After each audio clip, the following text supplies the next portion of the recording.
السلام علیکم. Programme brass tax کے ساتھ آپ کی ہوسٹ حنا معراج ایک بار پھر حاضر خدمت ہیں. ہمارے اسٹوڈیو میں اس وقت موجود ہیں ہمارے ایکسپرٹ جناب زید حامد صاحب. السلام علیکم زید صاحب. آج ہمارے پروگرام کا ٹاپک ہے گلوبل اکنامک ٹیررزم اور اسی پروگرام کا آج دوسرا ایڈیشن پیش کرنے جا رہے ہیں. پچھلی بار ہم نے اختتام کیا تھا اپنے پروگرام کا اس بات پر we discuss the origin of paper money. اس کی شروعات کے بارے میں ہم نے بات کی تھی. وداؤٹ فردر اڈو میں حوالے کروں گی زید صاحب کے کہ وہ تھوڑا سا ہمیں سمرائز کر دیں پچھلی بار جو ہم نے بات کی تھی اور اس سے آگے کنٹینیو کریں. جی زید صاحب. جی حنا, دیکھیے پچھلی دفعہ جو ہم نے کانسیپٹس ڈسکس کیے تھے وہ غیر معمولی کانسیپٹس تھے.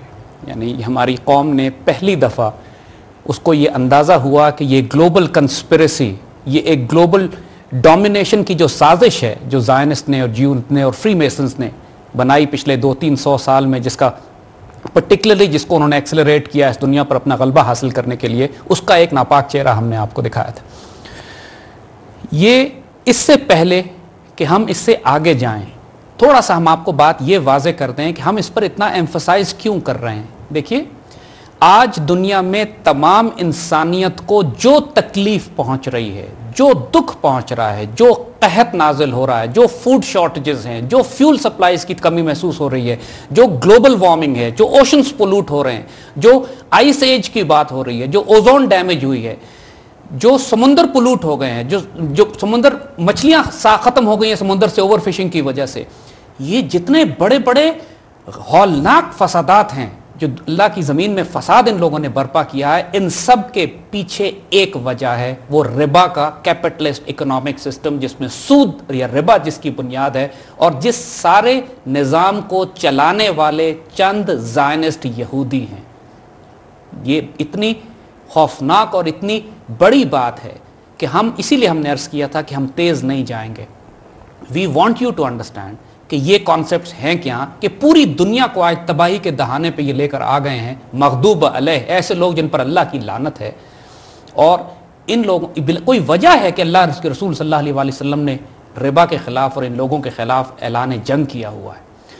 ہم آج اس سے پہلے پچھلی دفعہ ہم نے پیپر کرنسی, جیسے آپ نے کہا پیپر کرنسی کے اوریجن کو, کس طرح پیپر کرنسیز کو انہوں نے ایکسپلائٹ کیا اور الٹیمیٹلی لوگوں کا سونا غائب کیا, فیڈرل ریزرو بینک بنایا, پیپر کرنسی جاری کی, اس کے بعد Bretton Wood agreement, Second World War, اور اس کے بعد وہاں پہ ہم رکے تھے جا کے. آج ہم اس سے آگے نہیں جائیں گے بلکہ ہم اس سے کئی ہزار سال پیچھے جائیں گے. ہم ریٹروسپیکٹ میں بات کر رہے ہیں آج. بالکل. ہم اس کو آج تاریخی پس منظر میں, قرآنک پس منظر میں, تاریخ سے واقعات کہ قرآن نے وہ واقعات کہ جو سیدنا یوسف علیہ السلام کے حوالے سے اور سیدنا عیسیٰ علیہ السلام کے حوالے سے قرآن نے جو واقعات بیان کیے ہیں, حتیٰ کہ جو انجیل میں جو واقعات بیان ہوئے ہیں ان کے ریفرنسز دینا اس لیے ضروری ہے کہ آپ کو یہ سمجھ میں آئے کہ یہ کیسے ممکن ہوا کہ یہودیوں نے عیسائی دنیا پر غلبہ پا لیا. دیکھیے بنیادی طور پر یہ جوڈو کرسچن سویلائزیشن کہلا رہی ہے آج کل. بنیادی طور پر ان کے ہیڈ کوارٹر جو ہیں زائنسٹ کے, وہ عیسائی دنیا کے بیچ میں ہیں, اور عیسائیوں اور یہودیوں کی تو ہمیشہ لڑائی تھی. عیسائی دنیا نے تو ہمیشہ یہودیوں کو پرسیکیوٹ کیا ہے, انکویزیشنز ہوئی ہیں, ان کو نکالا گیا ہے, ان کو مارا گیا ہے, ان سے نفرت کرتے آئے ہیں تاریخی طور پر. تو یہ آج کیسے یہ کھیل اچیو کر لیا انہوں نے, how did Jews manage to do this.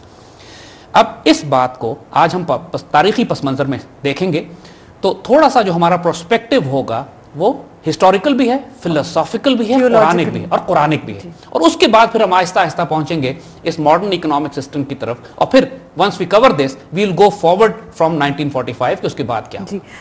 Now that we're discussing a theological point of view, so let's start with the Quranic views on Jews.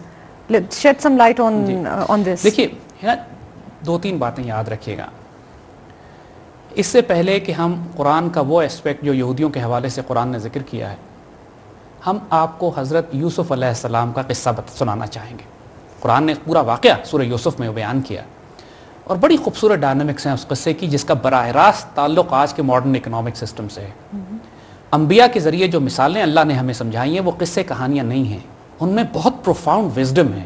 اس لیے کہ آج کے دور میں اگر ہم ان سے سبق نہیں سیکھیں گے تو پھر مار کھائیں گے, پھر وہی ہوگا جو ہمارے ساتھ آج ہو رہا ہے.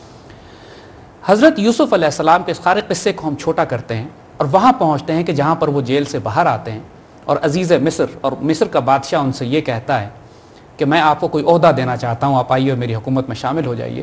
تو تو یوسف علیہ السلام اس سے یہ کہتے ہیں کہ مجھے تم خزائن الارض دے دو، یعنی زمین کے خزانے میرے حوالے کر دو. دوسرے لفظوں میں فائنانس منسٹری کی پوسٹ مانگی انہوں نے، یعنی دوسرے لفظوں میں انہوں نے زمین کے جتنے بھی ministry of petroleum and minerals and natural resources انہوں نے مانگی، کیونکہ زمین کے خزانے یہی ہوتے ہیں. اور انہوں نے جو آرگومنٹ دی بادشاہ کو وہ یہ دی کہ میں حفیظ بھی ہوں اور میں علیم بھی ہوں. دیکھیے دو بہت فنڈامنٹل کوالٹیز ہیں اس شخص کی جو اپنی قوم کے فائنانسز مینج کرتا ہے. یعنی اس کو علیم بھی ہونا ضروری ہے، مطلب ہی شوڈ بی وائز مین، اس کو یہ معلوم ہو کہ یہ اکنامک سسٹم مینج کیسے کرنا ہے، منی سپلائی کنٹرول کیسے کرنی ہے. دوسرا اس کو حفیظ ہونا ضروری ہے کہ وہ حفاظت کرے، خیانت نہ کرے. اگر کسی شخص کو اتنی طاقت دے دی جائے کہ وہ ملک کے فائنانسز اور اکنامک سسٹم کنٹرول کرے، منی سپلائی کنٹرول کرے، تو وہ پوری قوم کی تقدیر بدل سکتا ہے. اب یہ دیکھیے کہ یوسف علیہ السلام کو اس سے پہلے ایک اسپرچول انٹیلیجنس مل چکی تھی. وہ جو خواب کا قصہ ہے سارا کہ بادشاہ نے خواب دیکھا اور انہوں نے بتایا کہ 7 سال تک کہ فراوانی ہوگی گندم کی، غلے کی، اور اس کے بعد 7 سال کا قحط آئے گا. ایک کرائسس ایٹ ہینڈ تھا. دیکھیے ہم نے پچھلے پروگرام کیے تھے اپنے اسپرچول ڈائمنشنز کے، اس میں اسپرچول انٹیلیجنس کا اسپیکٹ بھی شامل ہے کہ یوسف علیہ السلام کو ایک اسپرچول انٹیلیجنس ملی. اس کے بعد اللہ نے ان کو ظاہری دنیا میں موقع یہ دیا کہ آپ اس دنیا کے فائنینشیل کنٹرول، فائنینشیل مینجمنٹ آپ کے ہاتھ میں آ جائے.